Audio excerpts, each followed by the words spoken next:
আপনারা আমার পাশে ছিলেন বলেই আজ আমি সাবিরা নাজমুল হতে পেরেছি। আজ আমি আপনাদের সামনে কথা বলতে পারছি। প্রাণপ্রিয় নেতা শহীদ নাজমুল ইসলাম, সেই শহীদ নাজমুল ইসলামের সহধর্মিণী আমি সাবিরা নাজমুল। আমার স্বামীর অবর্তমানে তার প্রতিনিধি হয়ে আপনাদের মাঝে এসেছি দীর্ঘ 14 বছর। নাজমুলের মৃত্যুর পর আমার মনে হয়েছিল আপনাদের পাশে এসে দাঁড়াবার কর্তব্য এবং দায়িত্ব মনে করেছিলাম যে নাজমুল যাদেরকে রেখে গেছে আপনাদের সেই ভালোবাসা আমি দেখেছি।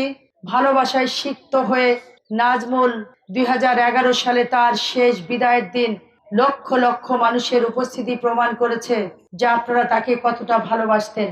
আপনারা আমার পাশে ছিলেন বলেই আজ আমি সাবিরা নাজমুল হতে পেরেছি। আজ আমি আপনাদের সামনে কথা বলতে পারছি।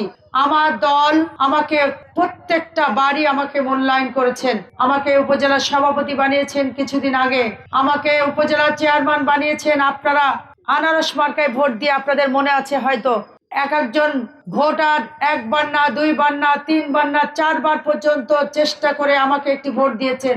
আমি বলতে শুনেছি নির্বাচনের পরে অনেকে আমাকে জড়িয়ে ধরে বলেছেন, ভাবি কিংবা আপা আপনি হয়তো উপজেলা চেয়ারম্যান হয়েছেন অনেক ভোটের ব্যবধানে, কিন্তু আমার দুঃখ আমি একটা ভোট দিতে পারিনি।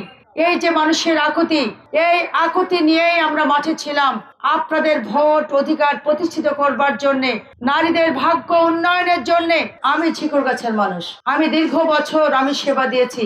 আমার স্বামী সেবা দিয়েছে আপনাদের, হয়তো ব্যক্তিগত সেবা দিতে পারিনি, ব্যক্তিগত কারো সুবিধা দিতে পারিনি, সমষ্টিগতভাবে সবার অনেকের অনেক অনেক কাজ করেছেন উনি করে গেছেন। উনার অবর্তমানে আমি 14 বছর আপনাদের মাঝে, এই মাটি, এই কাদা মাটি, এখানে আমি মানুষ, এখানে আমার পদচারণা। ভালো সময় সবাই আসতে পারে, খারাপ সময় কেউ পাশে থাকে না। যারা খারাপ সময় পাশে থাকে তাদেরকে কখনো ভুলবেন না, তাদেরকে সব সময় মনে রাখবেন। তাদের সহযোগিতা আমি যেমন আপনাদের সহযোগিতায় আপনাদের পাশে আপনাদের বিপদে এসে দাঁড়িয়েছি, নিশ্চয় আমি বিশ্বাস করি আপনারা আমার প্রয়োজনে অবশ্যই আপনারা আমার পাশে দাঁড়াবেন।